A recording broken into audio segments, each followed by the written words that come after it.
A terminal sexual contract designed for the gratification of the individual party.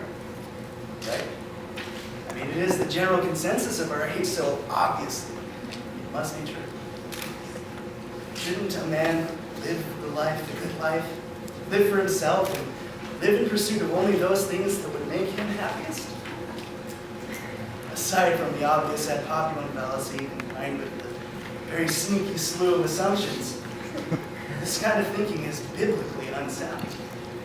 Yet sadly, this worldview has pervaded our society, especially our young men. Young men are falling into a pattern of folly and intemperance under their mottos: live the good life and only live once. We are no longer looking to be manly men, to take responsibility and to be forward-minded Christian warriors. Because of this, I believe that the happy harmony of our marriages is significantly diminished. In my paper, I have tried to provide an exposition of how we young men can start to live now in order to provide a proper grounding in any future marriage God will grant us. Now, being an 18-year-old boy, I'm not going to pretend like I'm an expert on all things marriage. I know teenagers. I am a teenager, and I interact with them on a daily basis. I can see where we're headed in character development. We suffer little things and act like it's the end of the world. We hardly ever think we have time for prayer. We are imprudent in searching out wisdom. Yet we still assume we are ready to pursue a relationship with that lovely girl we've certainly had our eye on. Yet I think about how just 50 years ago, it wasn't uncommon for a couple to get married and to be ready for such a commitment right out of high school. What has changed in such a short period of time?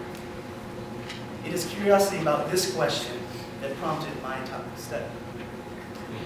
The Bible is full of admonitions and callings for young men to exercise wisdom and temperance. Because of this, all young men should be aware of and actively pursue their responsibilities as covenantal male heads. When I say covenantal, I have a certain thought process in mind.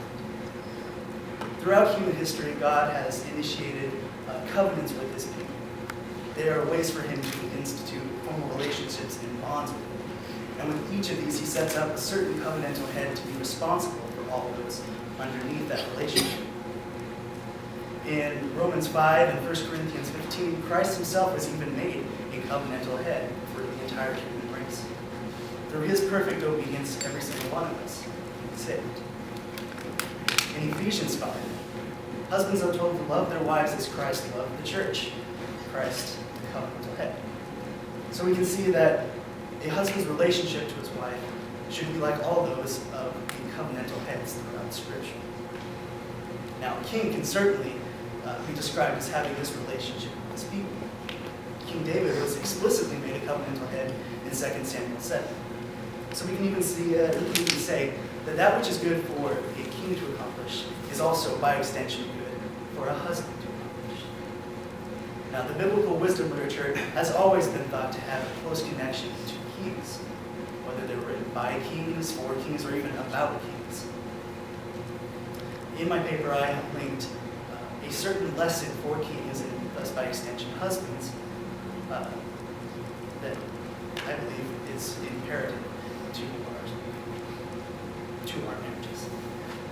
Job shows the king as a faithful sufferer, Psalms as a prayer and leader in worship, Proverbs as a seeker and a teacher of wisdom, Ecclesiastes as an old man who shows the way of wisdom to the younger generations, and the Song of Songs as a faithful mother. Due to time constraints, I can't actually get into all that I'd love to say about these things, but I do encourage you to look in the back later on if you're curious. But what does this actually have to do with us? Young men, that is from early teens to early 20s, I'm speaking directly to you right now. In your life so far, what has actually been hard? How have you suffered?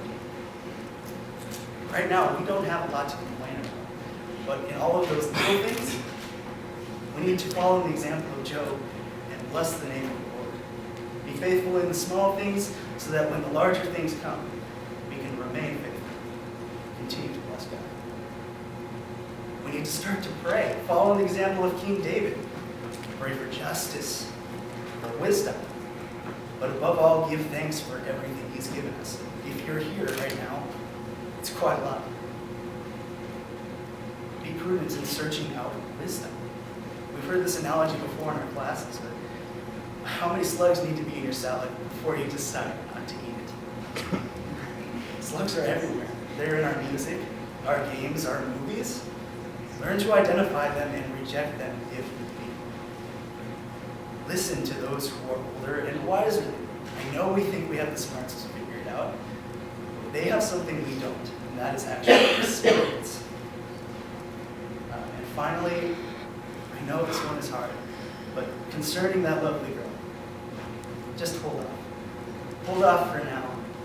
You need to be grounded in your community life, in your spiritual life, and in your vocation before you can even think about providing for someone else. Do not awaken or arouse love before it's time.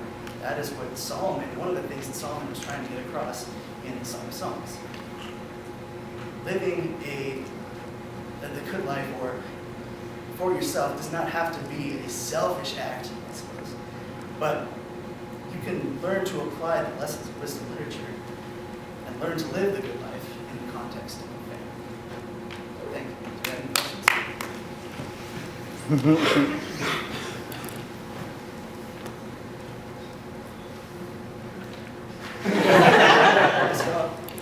So if I was an egalitarian, if I believe there shouldn't be headship within marriage, I'm not sure I would disagree with any of the admonitions that you gave throughout your speech. Wait until you get married and be prudent, be kind, and read the Bible and pray and so forth. What specifically do young men need to do to prepare for male covenantal headship, or how should that make a difference in their lives right now before they're married?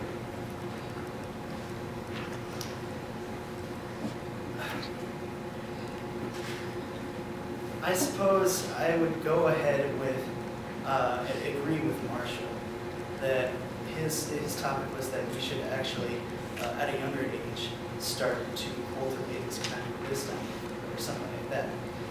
And so, as a covenantal head, you would necessarily have to be able to suffer and do all these things.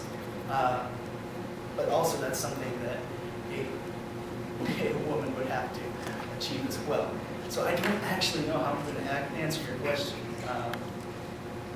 But if you'd like to talk about it later, I suppose we could. Yeah, this is up. In a little bit that I've known you, Adam, you seem to demonstrate those qualities. Anyone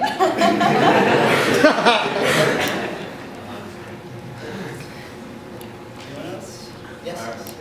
Why do you think youth don't think towards the future today as much as they did in the past? Just the fact that I can say, if I give you an example of someone who just got married right out of high school, most of us would be like, whoa, slow down, guys. The fact that I can say that and that kind of response is actually given shows that that is something that has become the norm. That we aren't supposed to be forward-looking, at least at that age, but I'm trying to say that you should. Does that kind of answer it? Yeah, I'm just wondering why we stopped being forward. Oh. I didn't actually get into that when I talked. All right, thank you.